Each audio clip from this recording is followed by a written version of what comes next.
Welcome friends, summer defence education 11 में आपका स्वागत है। एयरफोर्स, नेवी और अन्य फिजिक्स संबंधी कॉम्पिटिटिव एग्ज़ाम के लिए बहुत इंपॉर्टेंट फैक्ट्स हैं और इम्पोर्टेंट चीज़ें हम डिस्क्राइब करेंगे। देखिए दोस्तों, सबसे पहले अपन चर्चा करेंगे आज प्रतिन्यूक्लियन बंधन ऊर्जा क्या होती है।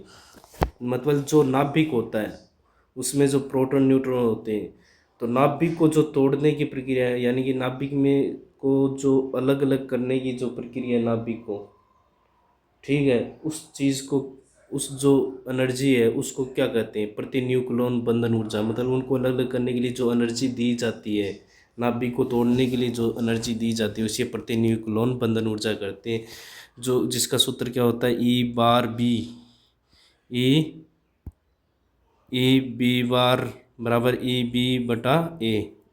यानी E/B क्या है, बंधन ऊर्जा, और ए क्या है, द्रव्यमान संख्या, और ये इसका सूत्र होता है, ठीक है, E/B/E/B/A, ठीक है।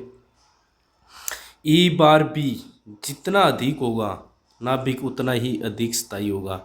यानी कि जिसकी प्रतिन्यूक्लियन बंधन ऊर्जा का मान अधिक होगा वो उतना ही अधिक स्थायी होगा। यानी किसी भी चीज़ को मान लो, एक तो 50 किलो वेट की चीज़ है, एक 10 kg वेट की है, जितनी भारी होगी उसी को उठाना मुश्किल होगा। इसी प्रकार जिसकी एनर्जी ज़्यादा होगी, प्रतिन्यूक्लियन बंधन ऊर्जा ज़्यादा होगी, उसको तोड़ना उतना ही मुश्किल होगा। यानी कि वो उतना ही अधिक क्या होगा, स्थायी रहेगा। ठीक है दोस्तों, अब इसमें इम्पोर्टेंट चीज़ है एक ग्राफ, जो किस किस के मध्य, द्रव्यमान संख्या ए और प्रतिन्यूक्लियन बंधन ऊर्जा के मध्य ग्राफ है। और अब इस चीज़ को थोड़ा सा इसको डिटेल से देखेंगे दोस्तों। यानी कि जैसे जैसे ग्राफ ऊपर बढ़ता जाएगा, यानी कि द्रव्यमान संख्या बढ़ेगी तो शुरुआत में क्या बढ़ेगी, प्रतिन्यूक्लियन बंधन ऊर्जा भी बढ़ेगी, ठीक है।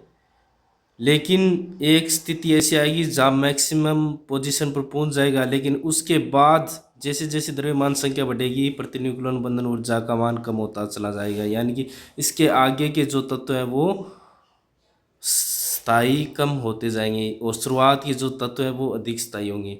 यानी कि द्रव्यमान संख्या यहाँ पर कितनी आएगी, 4, 8, 12, 16, 20, ठीक है।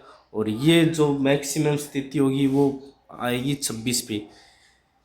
वो क्या होगा, 26 Fe56। यानी कि फिर सबसे सर्वाधिक स्थायी इस प्रकृति में नाभिक है तो वो है लोहा, फेर्स, 26 Fe56, जिसकी मैक्सिमम एनर्जी कितनी होती है, प्रतिन्यूक्लियन बंधन ऊर्जा 8.75 मेगा इलेक्ट्रॉन वोल्ट, जो कि मैक्सिमम होती है, ठीक है दोस्तों। इसके अलावा इसके आगे के सारे तत्व हैं क्या होंगे, अस्थायी, और ये अधिक स्थायी। तो इसके 3 इम्पोर्टेंट जो फैक्ट है वो देख लीजिए। 0 से 56 तक प्रतिन्यूक्लियन बंधन ऊर्जा द्रव्यमान संख्या बढ़ने से बढ़ती है, इसी कारण हल्के नाभिकों में संलयन होता है। यानी कि शुरुआत में क्या है, द्रव्यमान संख्या बढ़ेगी तो प्रतिन्यूक्लियन बंधन ऊर्जा भी बढ़ रही है। तो इस स्थिति में क्या होगा कि जो हल्के नाभिक प्राप्त होंगी, ये शुरुआत की क्या है, इनकी द्रव्यमान संख्या कम है तो ये हल्के नाभिक है, तो इनके मध्य क्या होगा, संलयन होगा। यानी कि जो हल्के नाभिक होते हैं उनके मध्य संलयन होता है, जो भारी नाभिक होते हैं जैसे यूरेनियम है, प्लूटोनियम है, तो उनके अंदर क्या होता है, विखंडन होता है, क्योंकि वो कम स्थायी होते हैं। इनकी प्रतिन्यूक्लियन बंधन ऊर्जा अधिक होती है तो ये अधिक स्थायी होते हैं, तो इसलिए इनका संलयन संभव, विखंडन नहीं हो सकता। तो इसके आगे नंबर 2 नंबर पॉइंट है 56 से आगे, यानी कि जो द्रव्यमान संख्या 56 है उससे आगे के जो द्रव्यमान संख्या बढ़ने से प्रतिन्यूक्लियन बंधन ऊर्जा के मान में कमी आती है, इसी कारण भारी नाभिक में विखंडन होता है। यानी कि जो भारी नाभिक है उनमें विखंडन होता है, ठीक है। और द्रव्यमान संख्या 4, 8, 12, 16, 20, जिन्हें मैजिक नंबर कहते हैं, वाले नाभिक अधिक स्थायी होते हैं इनके मुकाबले, ठीक है। जो सम संख्या वाले प्रोटॉन और न्यूट्रॉनों की संख्या सम हो तो नाभिक अधिक स्थायी होगा। एक थोड़ा सा यहाँ दोस्तों करेक्शन करना है, ये 5 है, 56।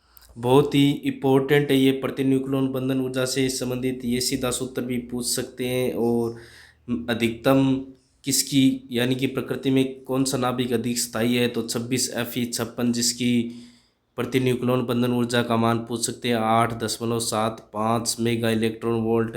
ये कुछ इम्पोर्टेंट फैक्ट हैं दोस्तों। और वीडियो अच्छी लगी हो तो लाइक कमेंट शेयर करें एंड चैनल को सब्सक्राइब करें। जय हिंद, जय भारत दोस्तों।